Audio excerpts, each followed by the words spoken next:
Alors nous arrivons maintenant à l'autre question cruciale. Combien faut-il de nains pour creuser en 2 jours un tunnel de 28 mètres dans du granit?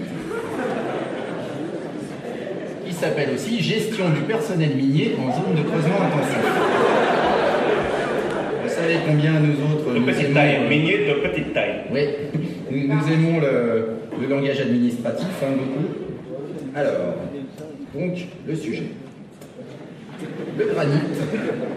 Voilà. Le granit est une roche magmatique plutonique à structure grenue, c'est-à-dire entièrement cristallisée, formée par le refroidissement lent et en profondeur d'un magma issu de la fusion partielle de la croûte continentale. C'est une roche acide, composée principalement de quartz, de feldspath potassique, de plagioclase sodique et de mica. Les roches volcaniques sont des rhyolites, blablabla. Bon. Il y a du milka dedans, vous avez le chocolat avec les vaches violettes? Oui, oui. Vous avez dit que la marmotte, elle est dans le papier d'aluminium. Vous avez tous compris que c'était une roche dure. Donc c'est pas si facile que ça de creuser dedans. Les nains. Les nains sont des êtres humanoïdes de petite taille, avec une barbe, 2 bras, 2 jambes et un casque. Et une odeur pestilentielle. Ils ont aussi très dur et très acide. Slide suivant. Un nain seul, muni d'une pioche standard, avance à la vitesse de 3 mètres par jour, sur un modèle standard, granit standard, avec une pioche standard, qui permet le passage d'un nain et de son équipement standard. Voilà. Sachant qu'on ne peut pas mettre plus de 3 nains en même temps, on travaille sur un tunnel standard, parce qu'il manque de la place, donc ils n'arrêtent pas de se battre. On voit bien que s'ils étaient plus de 3, non, c'est ma pioche, non, c'est mon bout de caillou.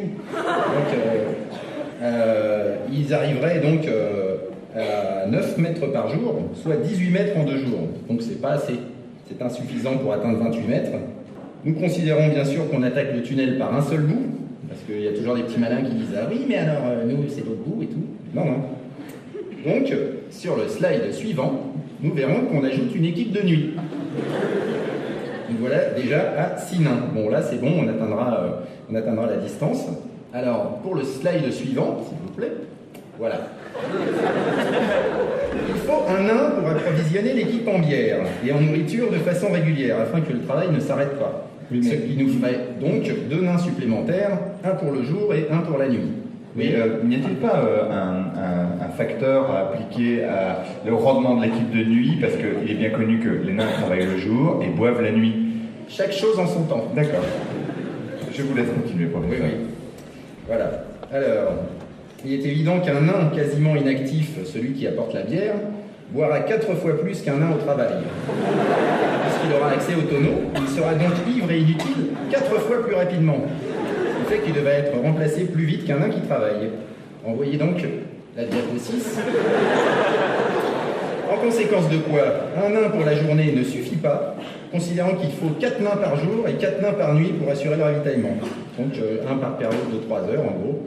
Voilà, donc nous avons maintenant 14 nains. Professeur, peut-on tenir compte du fait qu'au bout d'un certain temps, le nain ivre-mort est laissé dans un coin dégrise? À ce moment-là, on peut peut-être le réintégrer dans l'équation. Non, mais non. En fait, parce qu'il va se battre avec les autres et tout, qui diront que c'est leur tour. Alors, ça va devenir compliqué. Vous allez voir, déjà, c'est largement assez compliqué. Alors, la diapo suivante, s'il vous plaît. Les nains de nuit auront besoin d'un cordon de sécurité pour les empêcher de rejoindre la plus proche taverne au lieu de travailler.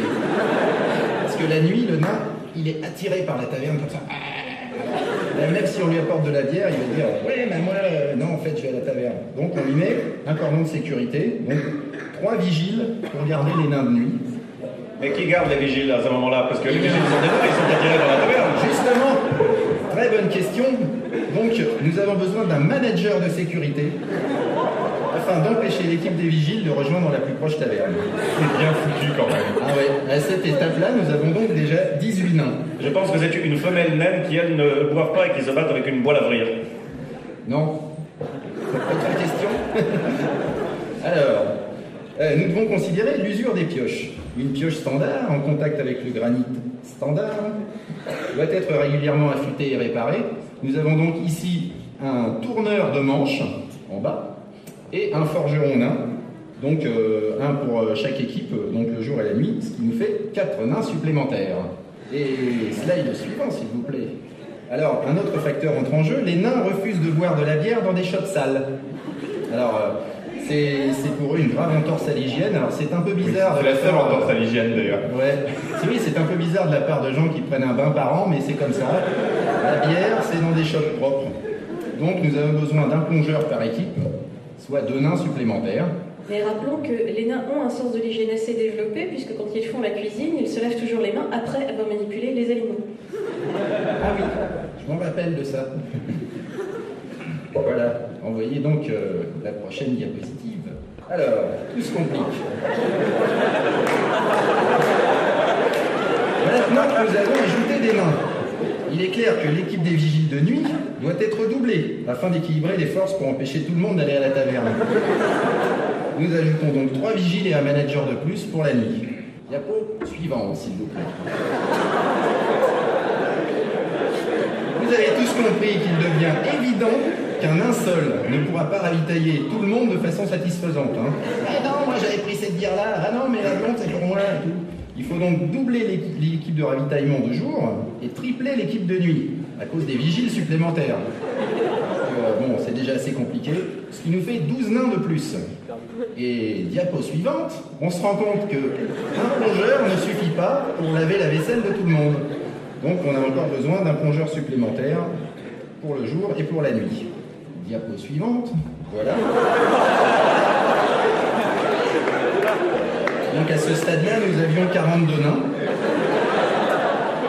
Et on se rend compte que finalement, même avec une meilleure vision nocturne que les humains, les nains, c'est quand même pas les elfes, hein, la vision nocturne. Alors, ce qui se passe, c'est quand ils creusent la nuit, bon, bah, je te fous un coup de pioche dans le pied, je te fous un coup de pioche dans l'œil, puis après, les tunnels, c'est pas carré, quoi. Alors, bon, c'est pas rond non plus, c'est un peu bizarre.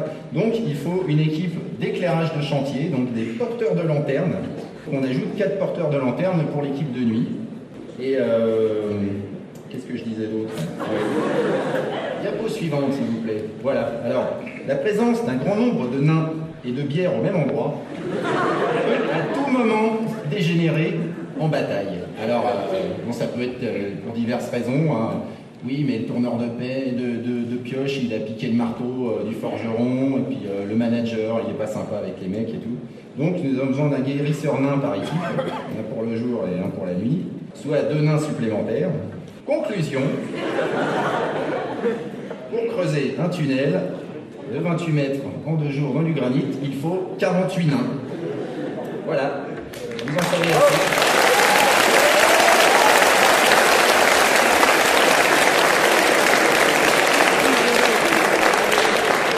Et vous comprenez pourquoi chez les nains on sait très vite compter, parce que tout est très vite très compliqué.